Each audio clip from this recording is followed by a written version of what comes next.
G'day, guys, and we are live on a special edition of the. I've almost forgotten because I'm having a bit of a trouble, aren't I, Owen? What are we on? Yeah, had a few technical difficulties. So we'll put it I down. couldn't get my sound working, guys, for so long. We're on the Steel Syndicate podcast, Pittsburgh Steel Syndicate podcast, live. I do apologize if you can hear feedback from my audio, but I'll figure that out. I couldn't get my audio going for like 10 minutes. Owen, do you want to like talk about some NFL, some Steelers stuff while I figure some things out? We'll do, guys. We'll do. Yeah, so Steelers are back at Latrobe, guys. It was great to see them all arriving yesterday. It was good to see the Mike Tomlin press conference. Highlight for me has got to be, though, the comment that Mike Tomlin made as regards Cam Haywood and him staying in Ben Roethlisberger's room. Now, apparently, Ben Roethlisberger had a set room when he was at Latrobe, and apparently he used to bring all sorts with him to make it as comfortable as possible and more like home as possible. But apparently, Cam has now moved into Ben's room. As if sort of like a passing of the torch, really, from one Steelers leader to another. And according to Mike Tomlin, though, that he has not brought the same comforts that Ben brings because, in the words of Mike Tomlin, Cam is somewhat of a caveman. I don't know whether you all saw as well on the video that the arrival of Cam Haywood yesterday, where Mike Tomlin was heard shouting, "Hey, old man." And Cam Haywood responded with, "Who are you talking to?" Still less of the old or something along those lines, which is cool. Mark, are you back and are you hearing us okay? Yes, I'm hearing you okay. Let's do it. Let's do a Steelers or here we go check. If everyone can put in the comments, here we go, to see if you can hear us. I had to. I'm definitely going to go buy some headphones today because that was a mission and a half trying to get the last 8 minutes for these things to work. They finally work. I'm excited about training camp. I'm excited about the live chat. Let's see who we got the live chat. But yeah, put in the comments if you can. Here we go, or just so you can hear us, so we know what's up. Otherwise, me and I want to talking to ourselves. George is on it. Here we go. All right. We have Devil here too. Excellent. State of the Steelers, our good mate. And we have Patricia from Mexico. There you go. There's a big fan base in Mexico. I actually Patricia, missed everything you said. So did you? Oh, you probably didn't miss much. You usually just rubbish like I know. Patricia, hola, ¿qué tal? There you go. But my limited Spanish. is that you saying hello in Spanish? Yeah. Hello, how are you in Spanish? Okay. All right. So today, guys, I guess we are talking about the day one of camp, and it's really interesting, I think, for you and I, and I want to touch on this point first, right? You and I are from different parts of the world looking into the American football, and it's like, well, we're not at camp, are we? We don't get to see these guys. So how do you and I'll answer the question next. How do you find information about the camp and the players in this time? So lots of trolling of the internet. I was sat earlier with my daughter actually looking through Twitter, looking at obviously the incoming bits and pieces live from the likes of Dejan Kovacevic, Alex Kozora, Chris Carter, the amazing Jenna Hanna, people like that, just all reporting on what they were seeing. Also looking at, I do have TikTok due to my teenage daughter inspiring me to get it. So I was looking at stuff on there, videos of them arriving, videos of Kenny being interviewed. So just bits and pieces like that, all just social media following and Twitter and just delving in all over the internet. Mark, how about you, mate? Well, it's kind of funny for me because I missed the whole day. So whatever happened today, I do not know what happened one bit. I literally woke up 1 hour ago because it's my 8 a.m. So the Pittsburgh Steelers news right now is I'll see snippets of things, but not enough time to really delve into it, to really jump into it, to be like, oh, who took the what reps, who did this, who did that. So I'm really going off like your fandom, or I'm going off like, the Twitters and stuff like that. But what I find funny is, and I want to say thank you to the 10 people so far who have joined the live chat, because you guys are coming to an alternate source, which is us. And we can't get the news from the actual stadium, but you're still coming to us to have a bit of fun and talk Steelers, right? So I think that's kind of cool. Whereas we're relying on, like you said, the amazing Jenna and those and girls and guys like that to give us the information, and then we're going to try and dissect it and have fun with it and break it down as best we can. I do know one thing. I think there was one big play by Calvin Austin III who had a big touchdown. Did you see that? Oh, apparently so. Apparently he caught a crossing route or something from Mason Rudolph and just went. Apparently, um, I saw on social media as well that it said that the Pittsburgh Steelers now have signed Sonic the Hedgehog. As in like the old school Sega game. It's just Yeah, like is that how fast he was? yeah. Apparently, it was just like Sonic the Hedgehog. It was like, That's awesome. Yeah, that's what we want to see too. And I'm gonna like maybe it's way too early into camp to really get the video the footage and stuff like that. But yeah, for me waking up today is like I don't know what happened. And next minute all I hear is there's a touchdown. I heard they're already booing or trying to put Pickett in there because Trubisky threw two incomplete passes. Did you hear that?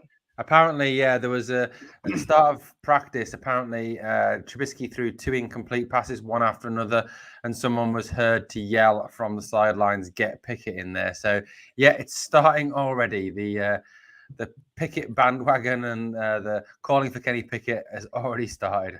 Typical Steelers fans, really, I think. And look, that's gonna happen, but I think it's way too early for that. Like it is way, way, way, way too early to even think about saying getting Pickett when a guy struggles on two passes. I'm willing to even give benefit of the doubt for Trubisky if he starts, but I think he will start unless we see a shock. But even give him 6 to 8 games to see how he progresses into the NFL and with our new team, the Steelers, right? So I'm keen to see that then Yeah. to jump on him straight away. But we know some of the fans are like that, right? They're gonna go 100%, crazy yeah. on the interception.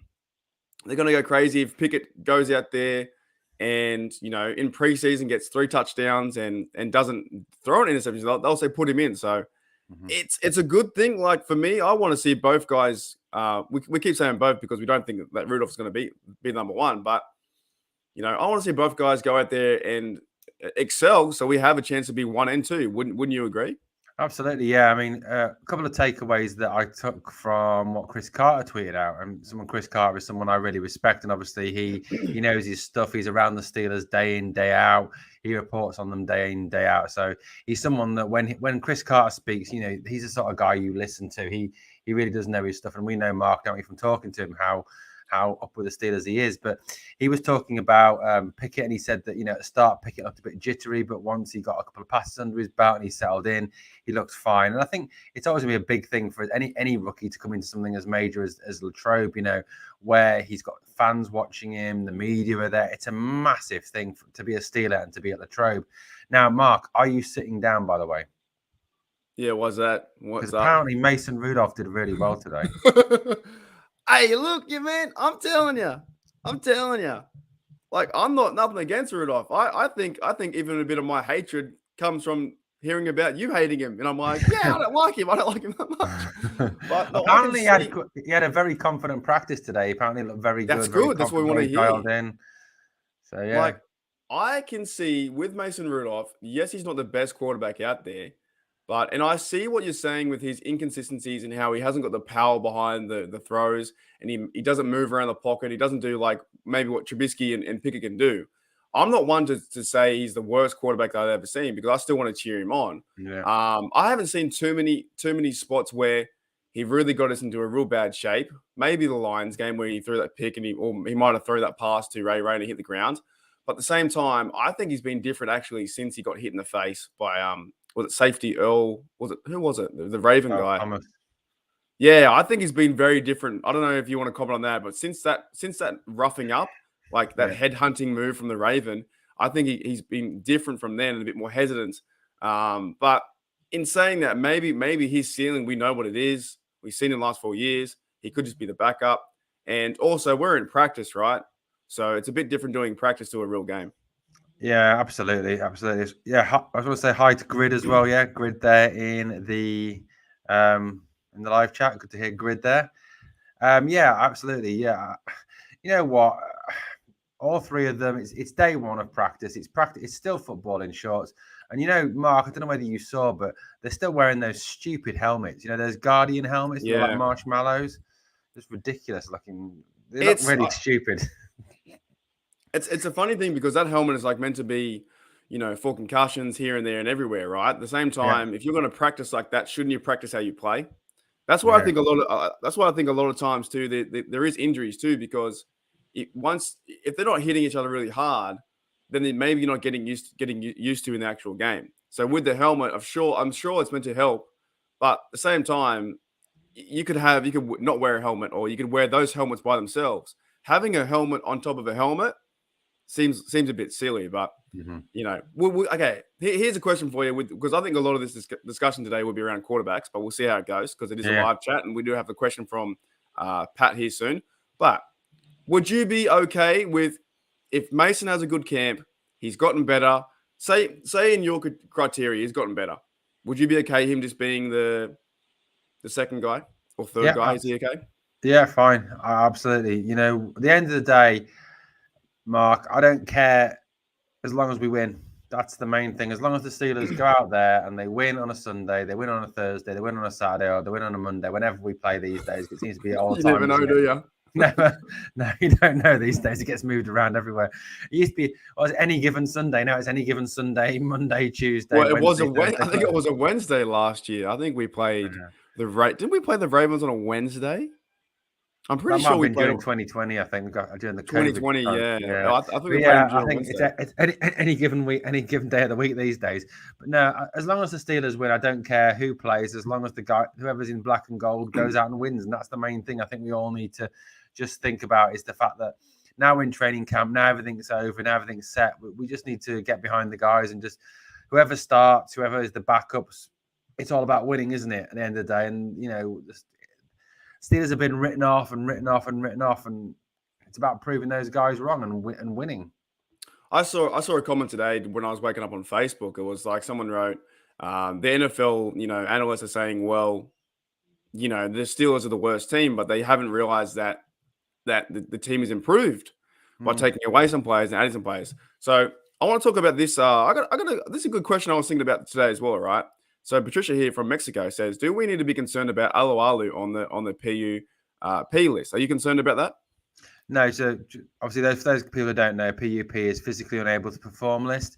No, I don't think we do. With Alu or Minka, who's on the NFI list and non-football injury list, I don't think we do. Look, at the end of the day, this is the first 2 weeks of practice, right? What do we need to learn about Tyson Alualu, and what do we need to learn about Minka Fitzpatrick that we don't already know? The guy's a class. The guy's a class act. Look at TJ Watt last year. Did TJ Watt participate in training camp in any way, shape, or form last year? No, he did not. Nope. But yeah, he had a great season. When you've got veterans who are amazingly talented, like Tyson, like Minka, it doesn't matter. At the end of the day, it does not matter. These two guys will be on the roster.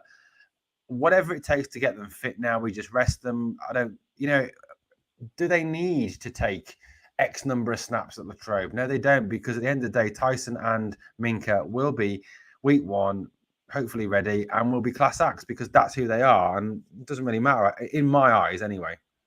Okay, so for me, here's a question that I thought about. So if he gets, he might have a small injury now, right? Let's say, do we have any depth behind Alu at that position if he does go down? And being an older guy, can he go and last the whole 16 games, 17 games? Absolutely. Who's going to be the guy behind him if he can't? Montrevious Adams.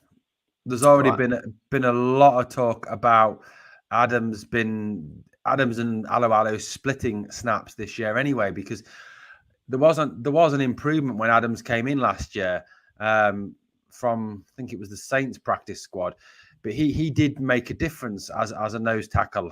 And Ogunjobi can play there as well. Like, obviously he didn't practice today because obviously they're still being very careful with him after that Liz Frank injury. But no, I think, we've got Adams, we've got Ogunjobi, we've got a lot of talent there. And apparently DeMarvin Leal had a very good practice today. He blew up quite a few of the run plays that the Steelers tried to think, apparently including a really massive hit on Anthony McFarlane. He's a big unit, that's why. But you know what? We got to start again. So I forgot to play the thing. So everyone, forget what we said. Start again.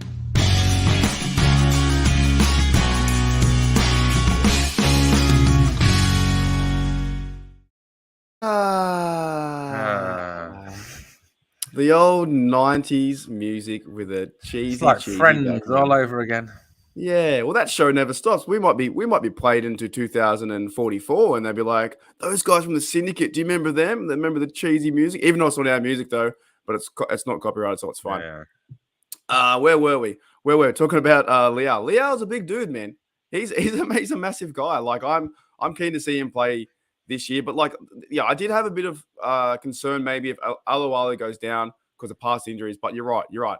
If we use or the Steelers use Montrevious Adams, I think that's going to help out. And I think they probably use Aluwale to a certain extent where maybe he won't be playing, 80%. He might be playing a lesser role, and they'll try and bleed in the other guys because he isn't probably into his last year, right?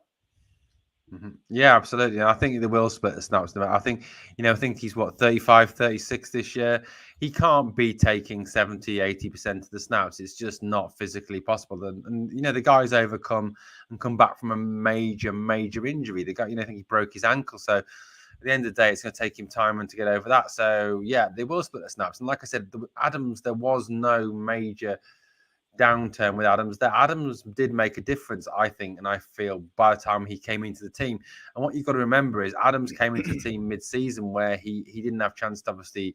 He had to learn the defense on the fly. He was trying to jump on a moving train, to use the Tomlinism of the moving train.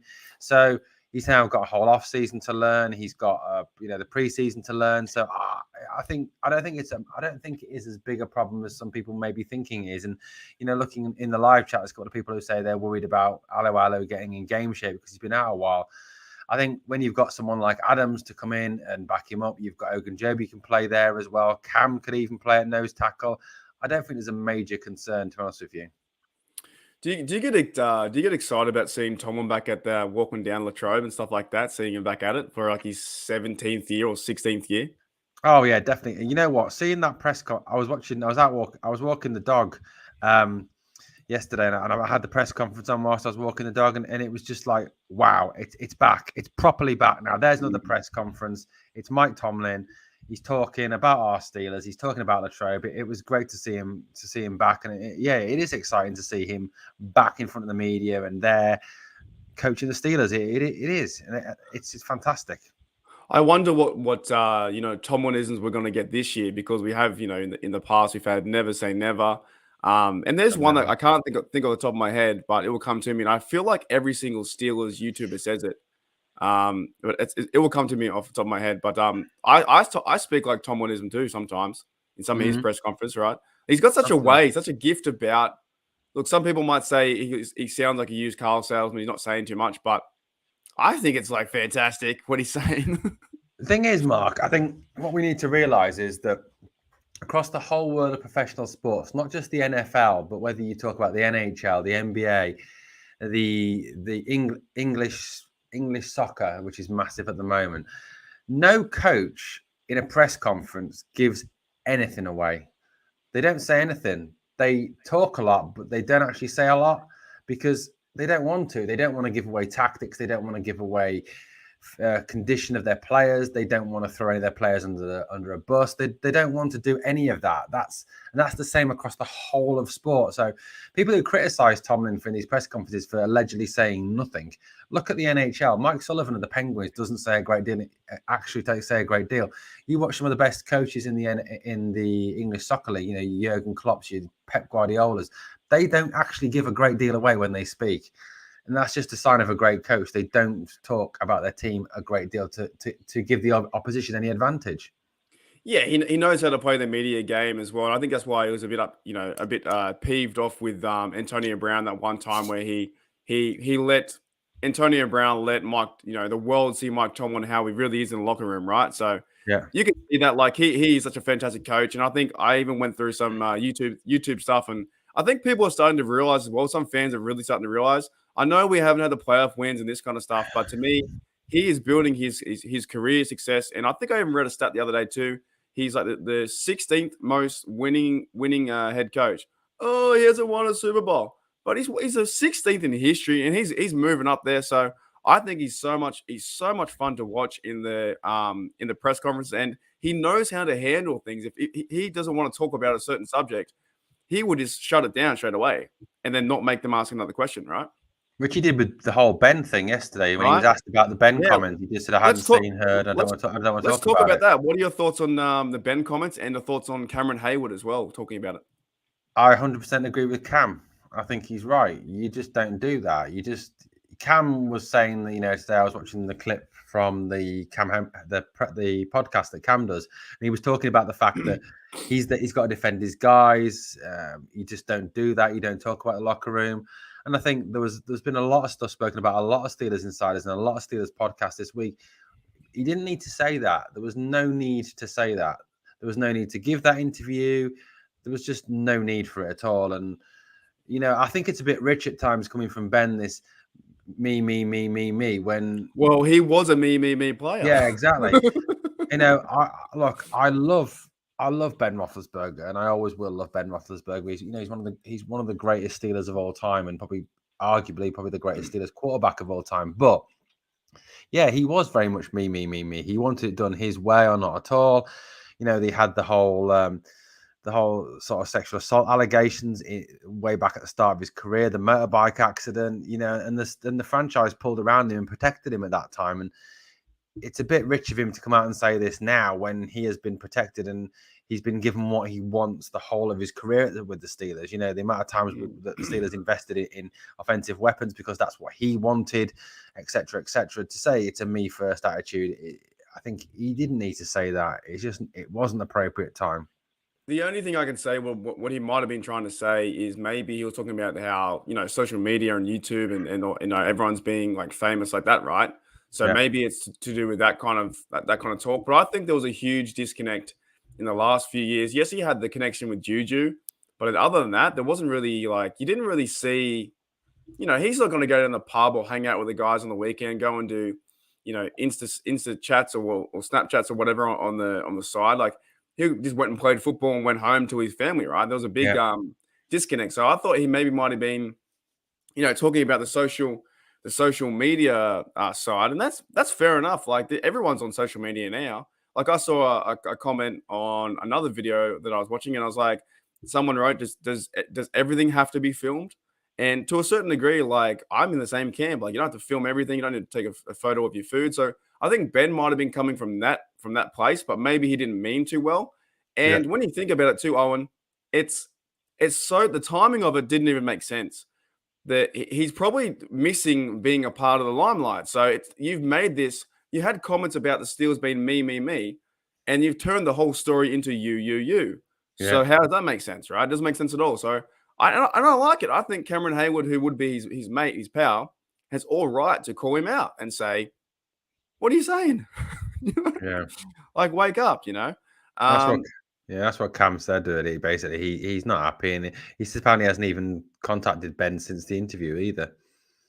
Well, they'll probably I don't think there's any bad blood, but it's like I can see how Cameron Hayward would be frustrated because you know why? Because he's just started his podcast, and maybe he thinks he's having a short little dig at him like that because Cameron Hayward's doing a podcast for the Omaha network, right? And the only the only thing I don't like about that podcast is it's not by itself. I've got to subscribe to like a million videos that I don't want to watch. So I don't know if you subscribe to that, but I haven't just yet because I don't want to watch all the other stuff. But I watched a bit of it until I went on today, and yeah, he was very frustrated. I think this season, I think Cameron Hayward is frustrated at a lot of things. Right? He's frustrated at people perceiving him for a moment of like he's the fifth best guy or whatever, or he's frustrated at maybe Ben this year. And do you think Cameron Hayward's going to go out this year and maybe be a force to be reckoned with and tell the league who he is? Oh, 100% he will do. Yeah, I mean, even if you go back to the whole ESPN rating that absolutely irritated the living daylights out of him. What he sent was to Ramon Foster. About the fact that it's one of two, pick your poison, basically. He's not happy. He's not happy about a lot of things, and someone's going to pay, and it's going to be the opposition that's going to pay for his anger. Definitely, Mark. Yeah, I can see it too. Like, because it's so funny with those comments with Big Ben as well, because they're kind of the same age. Like, he's my age, 30, 32, 33, right? But Big Ben's 38. So they're very similar age, but still, I can see that Cameron Hayward he thinks that the world is against him, and it kind of does feel like this year.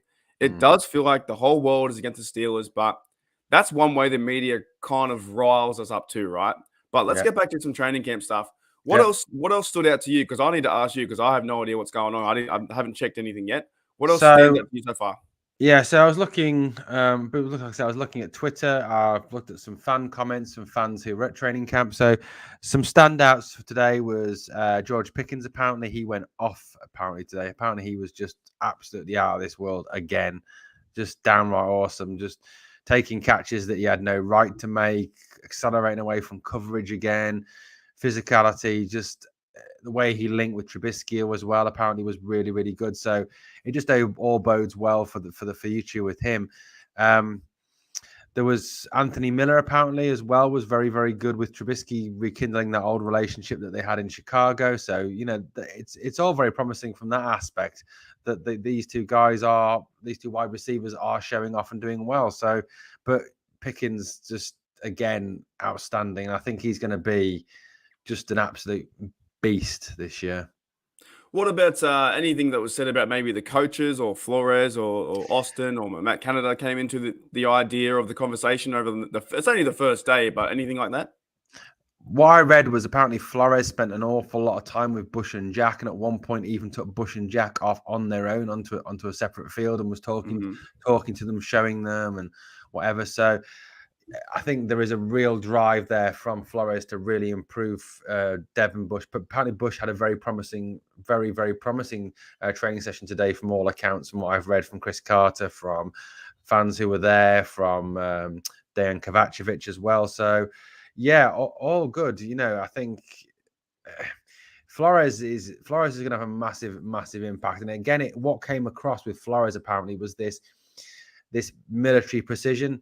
You do it right, not a little bit right, not kind of right, it was 50-50. It was all right. It is either right or wrong, and that's the way it works about. And it's pursuit of excellence. And I think that really showed off today that he is all about pursuit of excellence. What do you think is if say Tomlin, right? What does he, because he hasn't won a playoff game in a long time? What do you think he needs to change for this year in heading into training camp? What does he need to, and how does he need to inspire the players like that? Sorry, say again, Mark.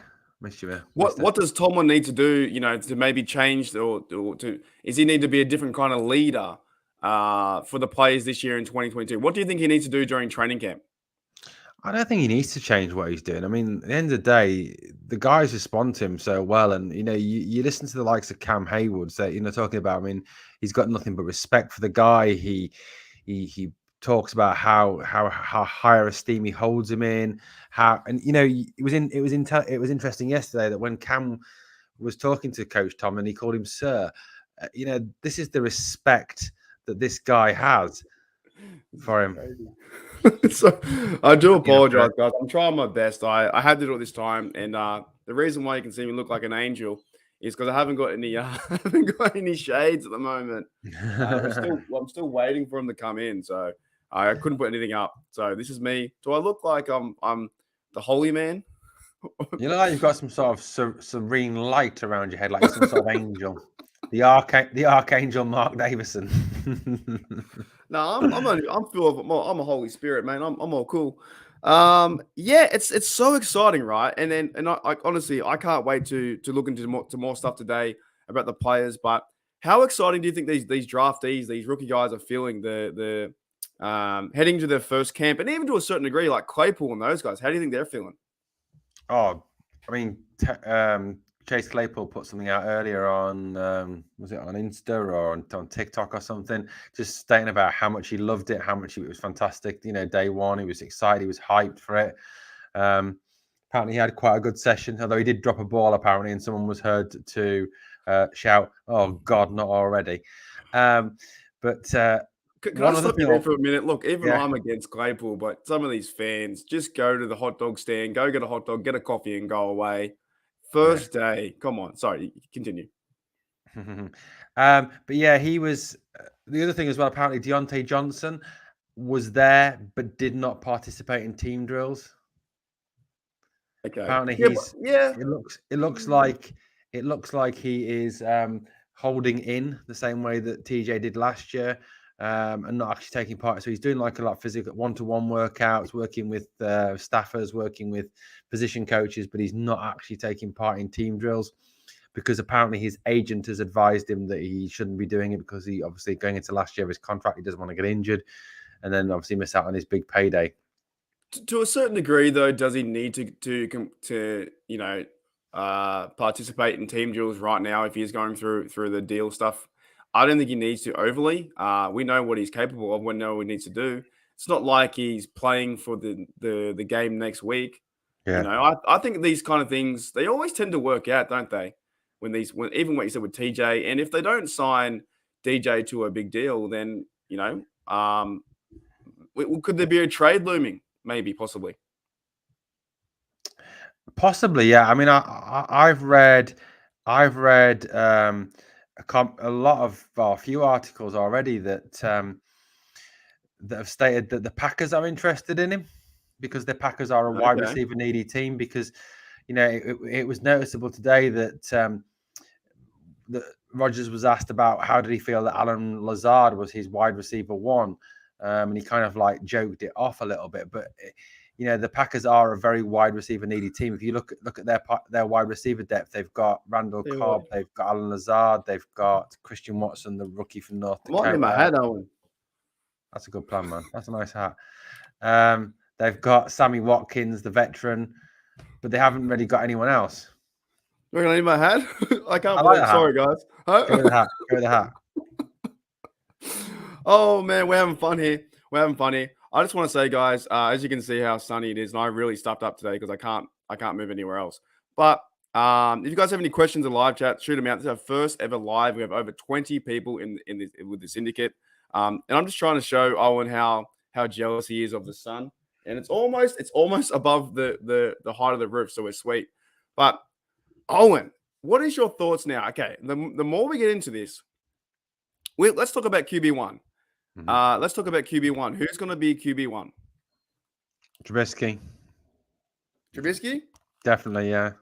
I think he will be given the opportunity. It's his job to lose. At the end of the day, it's his job to lose. He'll be given the opportunity to start week 1 against the Bengals, the Bengals, and he'll be given the opportunity. So I think he did quite well at practice today. Apparently, he was a notable mention.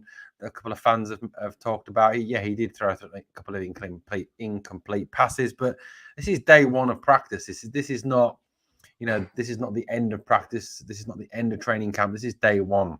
It's not the end of the world either, right? So we're still, they're practicing at the end of the day. Yeah. So for me, Mitch Trubisky's QB1 week 1. Mark, who for you? I agree with you as well. I think Trubisky will be QB1. I think it makes sense that you went and got him for the 2-year deal. I think he's more than capable to be a QB1. I think they will run with him there, even if he does struggle during camp, even if he does struggle during preseason. I still think they'll go out and play him QB1 because you have a plan. You have a plan to play him there to then bleed, maybe pick it in. To then, if that doesn't work, you have a plan to have Rudolph as backup. So I think there might be a chance where you have Trubisky number 1, maybe Rudolph 2, and maybe that pick it won't even start at all until who knows when. Who knows? Have a whole year off and just let him sit. Got a big shout out here because it's in the old Capitals. Jeremiah Yoda, a big shout out to the Pittsburgh Steelers Nation from the Hall of Fame city of Canton, Ohio. Here we go, Steelers. There you go. The bloke lives in the Canton, Ohio, which I've been to. And Owen, when you get over there, I will give you directions how to get to Canton, Ohio from Pittsburgh. It's absolutely amazing. I got a question here too from Andrew Noseguard. I'm pretty sure from memory, Andrew's actually an Australian too. So g'day, Andrew. How was Muth going in camp? What do you reckon? Well, I haven't heard or seen anything on Twitter yet about Muth, but I think it's getting worse. I think Muth. Sorry, I said it's getting worse. It's your fault for living in Australia, mate. Yeah. So, as far as I'm aware, he did well. He's doing well. There's high expectations of him this year. He's a fundamental part of the Steelers' offense this year, and I think he will be used. Given the amount of 12 and 13 personnel the Steelers are clearly going to use with the Canada system, I think that Muth will be well used because he is the best tight end we've got on the roster. He's very good at blocking, which obviously will aid the running game, which will aid Najee. And he's very good, obviously, over the middle. He can play slot receiver as well, given his physicality and his ability to get yards after catch. So, as far as I'm aware, Andrew, he is going well. Like I said, I've seen a couple of pictures of him catching the ball and doing some pretty good Muth type things. So, yeah, as far as I'm aware, all good. I haven't, obviously, like I said, my knowledge obviously at the moment comes from Twitter. It comes from Steelers.com. It comes from fans who were there. It comes from reading stuff on social media at this moment in time, because unfortunately I am several thousand miles away from St. Vincent College in Latrobe in a very rainy, dark part of the world. That is true. So what do you reckon I guess the transition or progress of Muth is? Do you think he's going to be working on more footwork or catching drills or route running ability? Maybe he's gotten stronger over the offseason. What do you reckon? I think they'll be employing him in several roles. I think they'll be obviously working on his blocking to work, because obviously I think, like I said before, they'll be working on a lot of 12 and 13 personnel, because they obviously want to establish the run, and that's done through 12 and 13 personnel. They'll want to see him in the slot role as well. I think there'll be a kind of slot by committee this year from Pittsburgh. I think that you'll see the likes of Chase Claypool play there, Anthony Miller, if he makes the roster, play there. You'd even see Freiermuth play there. So I think you'll see him being worked on in a variety of different ways by Canada, by Frisman Jackson, by the guy's name escapes me now, Alfredo Roberts, the tight end coach as well. So yeah, I think he'll be doing a variety of different things to aid his development, because this guy is potentially in the same talent bracket as the likes of Travis Kelce, George Kittle, Darren Waller, Dawson Knox, those types of players. I agree with you 100%. I think Trubisky this year. I just read a comment here, but we'll talk about Trubisky too. I think Muth heading into his second year will have a pretty big year and maybe become like Najee Harris is going to be that leader, right? And I know we're going around everywhere. It's so fun to talk about all these different things. So we have 007 here. Big fan of the Patriots. Trubisky is going to ball out against the Bengals. So I can't wait to see that. But I have another question from Reginald Rivers. Says, So the RB, this is a pretty fun one to talk about. The RB, the Steelers sign. Will he make the roster? The new guy, Early days. What's his name? Jeremy McNichols. Mm-hmm. So early days, but apparently he did quite well today in practice. Which obviously, yes, it's still football in shorts. It's only the first practice session, but apparently, can I stop you with that? Look, I know this like football in shorts, and if they excel in the preseason and they go, oh, he like Tuzar Skipper last year. I think you maybe ranted on me. My good mate Matty has ranted on me too. They're still playing football. Like if you go out there and beat someone, you can't just say, "Oh, it's football in shorts. It's only preseason." No, they went and excelled and won. Like that's what they're meant to do, right? If you do well, we give them absolute bonkers. If they do bad, we give them bonkers. How can you win? You know what I'm saying? How can you win? Yeah, definitely. But yeah, I think from what I read on Twitter today, he. So like I said, it was constant updates from obviously all those people that were there, like Dayan and like Chris, and it was all very positive about McNichols. He caught a couple of passes out of the backfield and looked fairly impressive.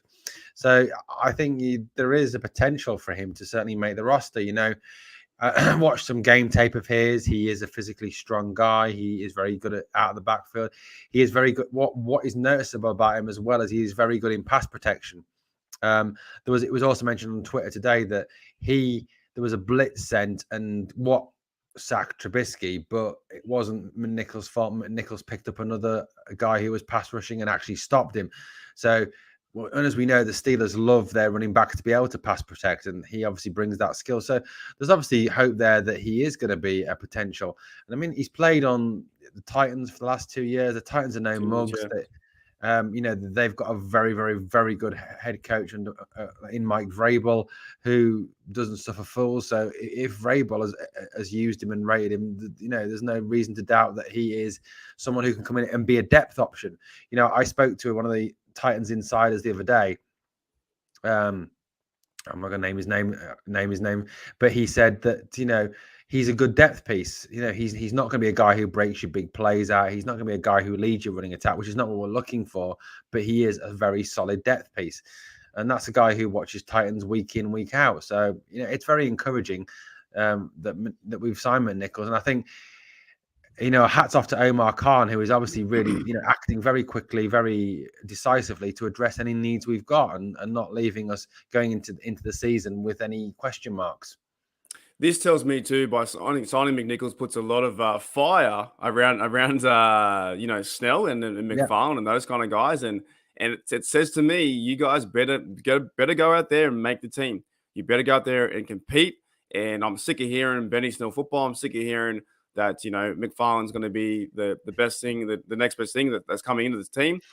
I just want to see one of them at least go out there and compete and be that true second running back that we can have behind Najee. Najee is a leader. I saw him deal with the media the other day when they attended the camp. He's got this confidence about him that he just knows how to go and play football and win. What do you think is happening in Najee's head right now? Heading into year 2, you think he's excited to be there, and what do you think fuels Najee?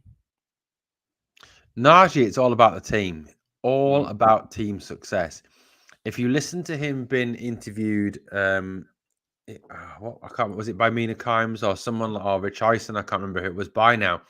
He said, if it takes me having 500 touches for the Steelers to win, then it's 500 touches I'll take. And again, he's talking again about the team. He always talks about what's best for the team, and that he says that individual accolades will come through the team winning. He never talks about himself in terms of, I'm as good as Nick Chubb, I'm as good as Derrick Henry. He talks about the team. It's all about team for him. And I think that really shows that leadership that Najee has. There was some sort of, he didn't seem overly impressed at Latrobe apparently when he arrived. Man, he did not want to go to his college room. Like, that's fair enough. I always often found that too. A lot of these guys just got out of college. You think they want to go back to college? Not overly, right? So well, apparently Latrobe is a major step down even from what he was used to at Bama. But I suppose Bama is the top football program in the country. Sorry to any Pitt or Penn State fans who are in the live chat, but Bama is the top program in the country. So obviously there's very high standards there. But yeah, apparently he did seem not overly impressed with it. But you know what Najee's like. He'll throw himself into it. He'll bring the best out of it. And he was talking about leadership and talking about the fact that he wants to be a leader on the field and he wants to lead the offense. And like I said to you, the biggest indication that Najee is a leader is for him, team comes first over anything he does individually. He said he wanted to have a rookie with him under his wing, and I was like, "Whoa, that's a big step because you pretty much still are a rookie or second year player," and that shows value to me. And how he handles the media is so fun to watch too. But I think he's going to go out there and excel. How many touches do we see for the preseason or with Najee Harris in this? What are they going to do with him in the preseason, do you think? I mean, just for that mark, apparently as well, I read on Twitter today that during the training camp, he was spending a lot of time talking to George Pickens, talking to Calvin Austin, coaching them up, talking to them about routes, talking to them about, the offense, talking to them about lots of different things. So he was taking that role very seriously in terms of mentoring the rookies. But in terms of touches in the preseason, do we really need to see him at all? Well, couple of touches maybe per game just to knock the rust off. But at the end of the day, we don't really need to see Najee Harris like we did last season. He's got nothing else to prove now. I'd say that, it doesn't really matter what we do in preseason, win, lose, who cares? It's about perhaps giving McNichols, Snell, McFarlane, Durant, Warren the snaps at running back. Because at the end of the day, we know what we've got in Najee Harris. Yet put him out for a couple of drives just to knock the rust off. I agree. Take no chances with him. What's the point? You look at I think it was the Rams last year. Aaron Donald and Matt Stafford did not play one single game of the preseason. And did they suffer because of it? No, they did not. No. Because at the end of the day, McVay knew he doesn't need to see them. He knows what they provide. He knows they'll be ready to go week 1. TJ Watt did not play a snap of preseason football last year. Does it matter? No, it does not. And I think with Harris, it may be just a couple of snaps here and there to knock the rust off because that's the sort of player he is. He doesn't want to miss out. But we don't need to see him for the whole of preseason on multiple drives. The thing is with Najee Harris, he's going to be ready. Like he was ready coming into camp anyway in the offseason. So I think Yeah. like game 1 to game 2, game 3, yeah, like he won't play game 3, I don't think at all. But game 1 and 2, normally game 2 is the like dress rehearsal where they play the starters. So because we now have a shortened season, but I think maybe game 1 he might have 4 snaps, and they may not even run with him in that. He might just be playing more a protection role than he's running the football in shotgun. He may get the ball 3 or 4 times, depending. But I don't think he's going to be out there a long time. I think Trubisky will be out there a little bit longer, maybe to get the connections with the team. But for Najee Harris in the second game, possibly he could be just play a drive or two and try and get a successful drive, a field goal or a touchdown. But yeah, I think you got to keep that guy fresh. I think for a certain degree, his progression and getting ready for the season will be week 1 and with the Bengals. You know what I'm saying? Like he's going to be working hard to get to that point and be like, oh, I'm ready to play the Bengals. And during that game, he's going to be fired up and getting better with that game. So he'll be doing from 15 to 30 touches in that game. And that's going to go push himself to be like, I'm ready for the season. So don't freak out if he's not there. But I would see him in a limited role just a little bit to get that motion. But I think he's come to work this offseason, probably the most prepared I've seen any Steeler in a long time. Mentally switched on, ready to go, knows his chance, knows how.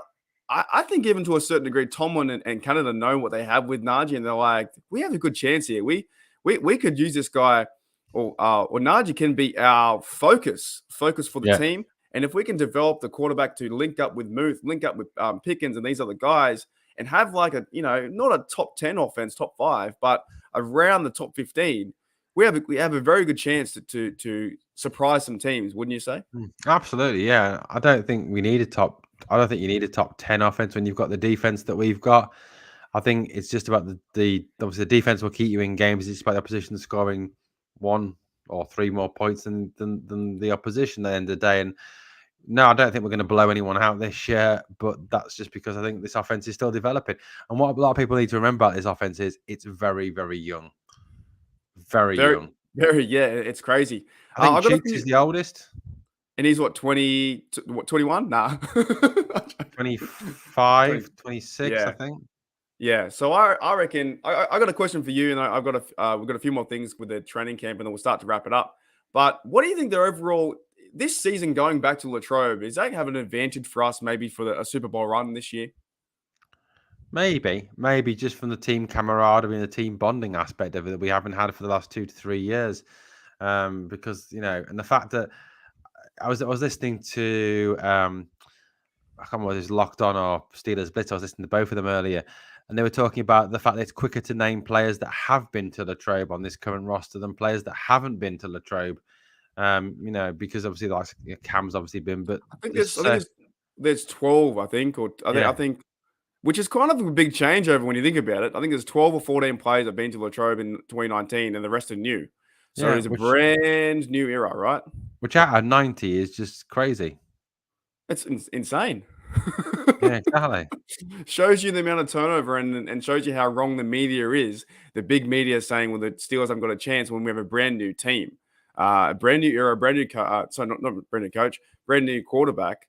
But yeah, so in your opinion, it's maybe a slight advantage, I guess, for the just because, like I said, it will give them something they haven't had for the last 2 to 3 seasons. It's going to give them that bonding experience, that really closeness that they haven't had for that last 2 to 3 seasons when they've obviously been at UPMC and been at Heinz Field, and they've been obviously going home at the end of the day. Whereas now they are living basically on top of each other for 3 weeks, aren't they? I think it is. Yeah. Well, for me, I was thinking about it yesterday. I was like, well, these players are either going to become really, really good mates, or they're going to hash out things that maybe in past camps with like Claypool and Minka, how they had a fight, but they're going to hash these things out because at the end of the day, they're not going home to the individual houses. They're going back to the college dorms, and they're surrounded by everyone all the time. They're going to build that, that mateship, like you said.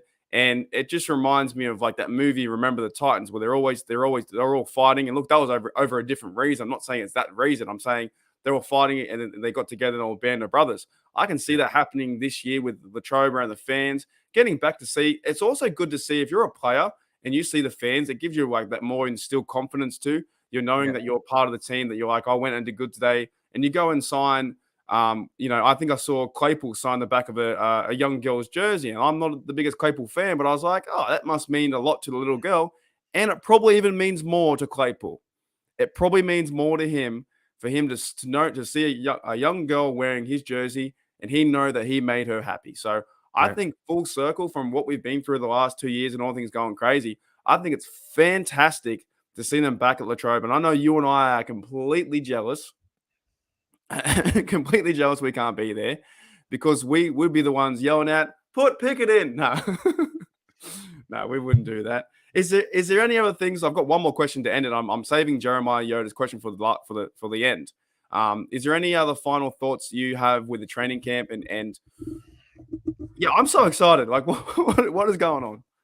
I think, it's just fantastic again, isn't it, to see the Steelers back at it, playing football, working together and building towards this new season. And this is probably the most momentous training camp in 18, 19 years, because there is so much to decide. There is so much to put in place. I think I read an article the other day saying that never before in his 15 years as head coach has Mike Tomlin gone into a training camp with so many questions to be answered. Who's going to play? Who's going to start at quarterback? Who's going to be the starting left guard? Have we improved the offensive lineup? Who's going to take that who's going to take Tuitt's spot for definite on the defensive line? There's just will the Matt Canada system work? Can he put in his system given the fact he's now got all the pieces he needs? There is so many questions, and it is going to be so fascinating to watch those questions being answered over the next 3 to 4 weeks. It's funny you say that because all those questions are probably now in the limelight because for the past 18 years we had Big Ben, and Big Ben went out there and saved us. Not the last few years, but the first 15 for sure. Big Ben was always there to save the game and to win the game near the end.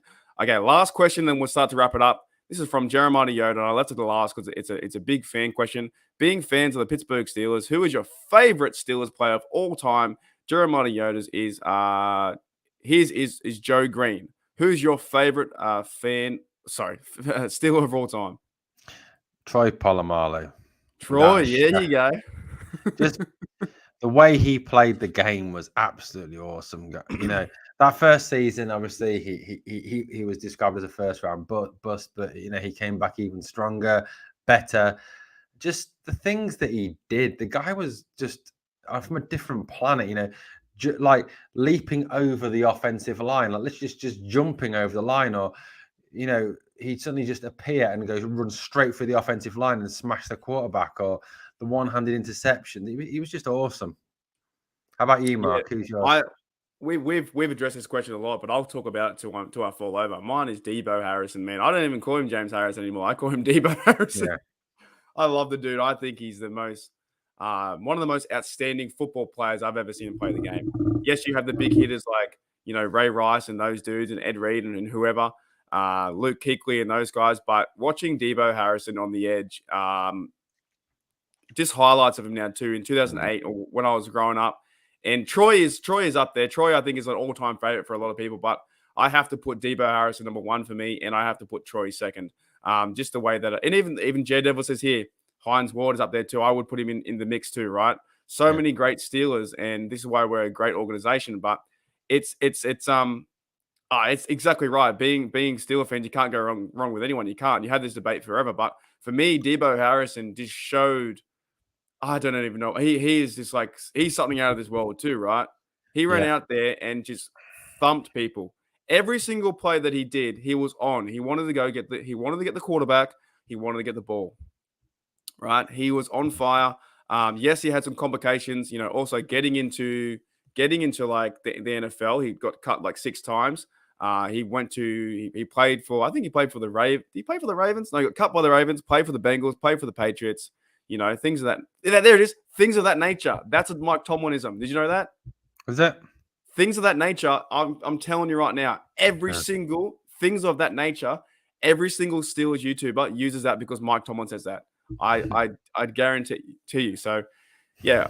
For me, it was James Harrison. He was a fantastic player, but we are getting long in the tooth. Owen, any final thoughts, and then I'll wrap up the show. Any final thoughts today on today's YouTube? If you want to thank the live chat, or if you want to say anything. Yeah, well, it's fantastic to see so many people in the live chat contributing. See so many people coming on board, even some people we haven't seen before in live chats, either on Britsburgh Owen or Steelers Nation Australia or on Pittsburgh Steelers Syndicate.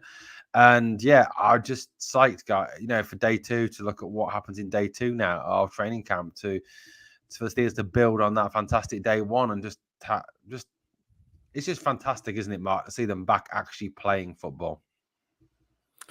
When I get to look at it,